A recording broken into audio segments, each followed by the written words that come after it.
want to thank you for joining me in this incomparable, crucial time in world history. My name is Robert Strock, and I'm the president, co-president of the Global Bridge Foundation. I've been a psychotherapist for 50 years, and I'm going to be talking about our policy in Ukraine because I believe it needs to have a psychotherapeutic lens so we can deal with the unprecedented dangers to the world. Because in the final analysis, this is both a military decision, but it's also a long-term psychological decision of what's the best strategy with someone that is addicted to power and is utterly showing himself to be demonstrating genocide in the world today. And the big question we're going to be addressing today is, what is the best strategy to not have someone like him or he himself repeating this action? How do we set boundaries today so that we can make it almost impossible for it to be duplicated? Or on the other hand, how do we appease his actions in a way that makes it almost inevitable that this will be repeated? So today we're going to be talking about Ukraine, the United States, NATO, and a proposal, a policy for long-term safety of the world. I want to acknowledge that I'm not an expert in military strategy. That what I am an expert at is psychology, and I've been practicing it for 50 years. And part of my study has been looking at characters that are genocidal and what is needed to stop not only their actions, but actions in the future of history. Because now we're in the nuclear age, and being in the nuclear age, we have to come up with a completely different strategy, or else we're all going to die. So we are currently facing a clear and present danger that genocide is not only happening, but also a future danger that we're going to be encouraging it to continue to happen. So we can't be so lost in the present that we don't recognize that our future is as important as our present. So we're starting with the assumption that President Putin is not going to cooperate, and that at the very best, he's going to be willing to make a compromise to the Donetsk region and the Donbas region.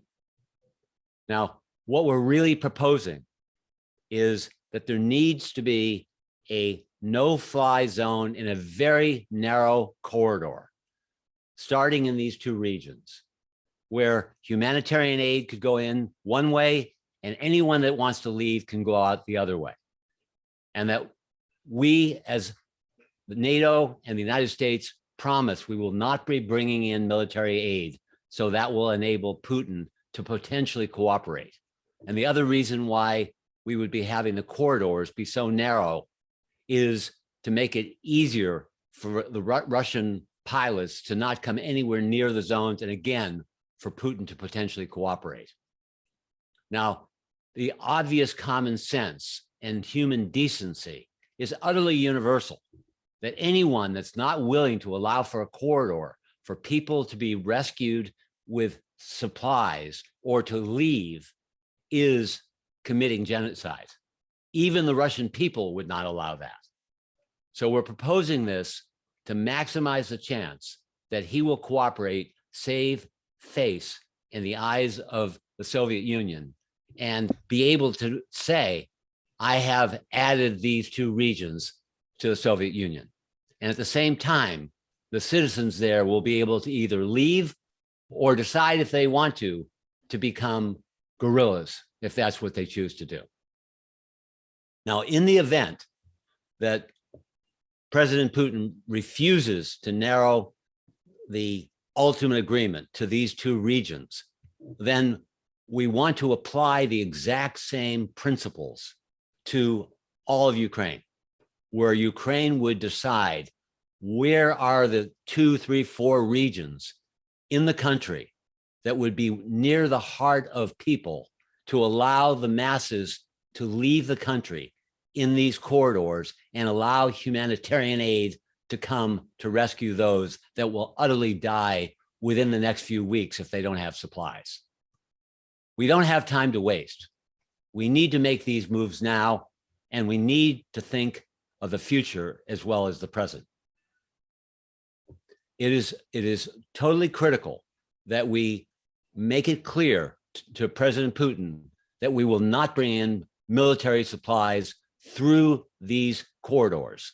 And that does not mean that we're promising not to bring in military supplies in other directions.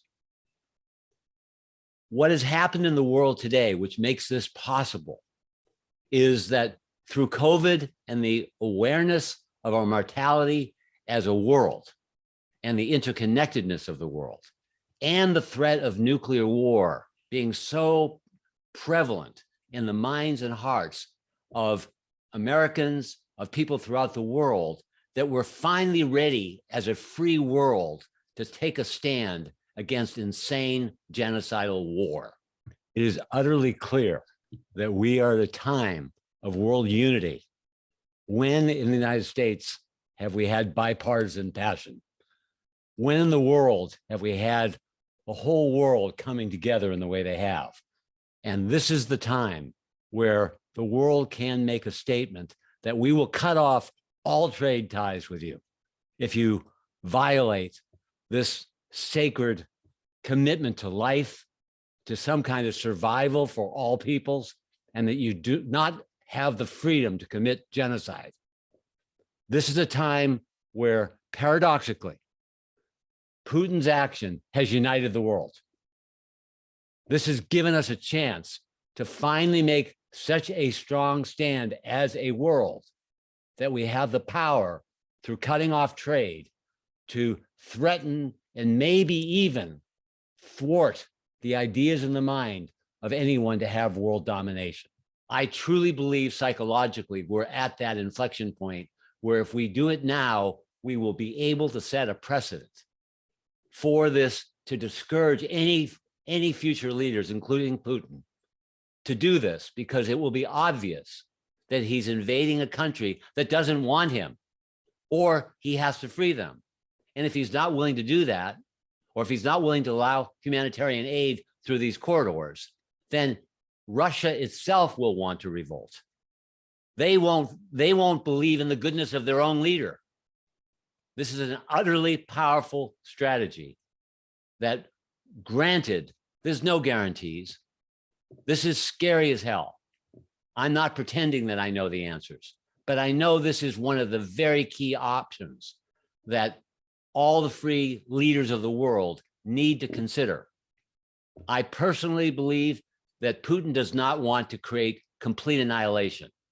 I believe he's addicted to his public image, and he will not threaten that by refusing an utterly reasonable proposal of a narrow corridor where he still will have an off-ramp of having some kind of a gain with being able to capture these two regions. In exchange for this, we can offer to reduce the sanctions.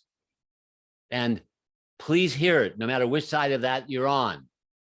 I'm not saying eliminate the sanctions if you're afraid we're going to reduce them too much.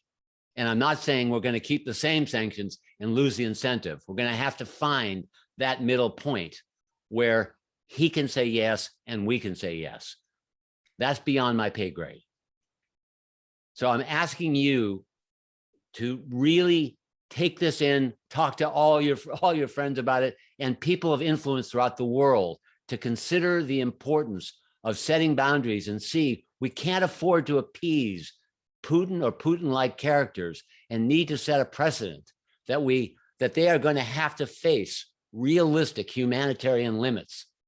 And when those are presented clearly, and by the way, when I say clearly, we need to have very close monitoring so that it can't be easy to fraudulently say, no, the American planes were not close here, or the Russian planes were not close there. We need to have international boundaries where there are people on the borders, where there are satellites zooming in, where there is press coverage, where it's clear that there's a truce for a period of time to allow for this possibility. If we do not set boundaries, we are setting ourselves up for a precedent that we're going to be allowing genocide and no chance for the people that are being invaded to be able to get out or to be able to be saved with humanitarian aid.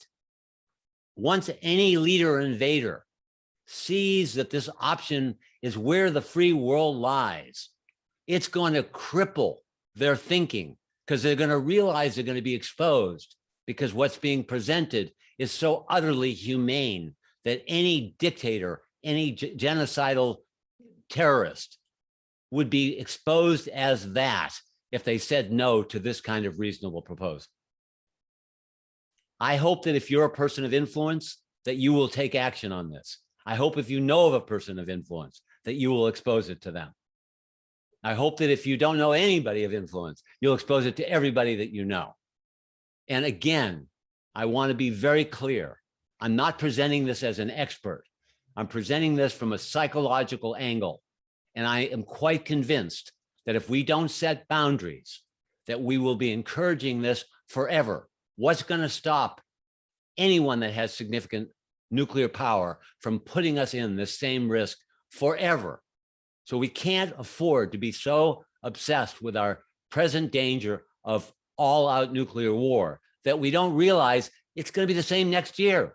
It's going to be the same in 5 years. So we have to act now, not only for our future, but for the present and hundreds of thousands, if not millions of Ukrainians that will die if we don't act quickly. Thank you for this consideration. I hope that it makes sense to you, and may we all live in peace and do the best we can to give our world a chance to be sane and make a turning point, to utterly cripple, to do our best to utterly cripple anyone that's thinking like Putin. Thank you.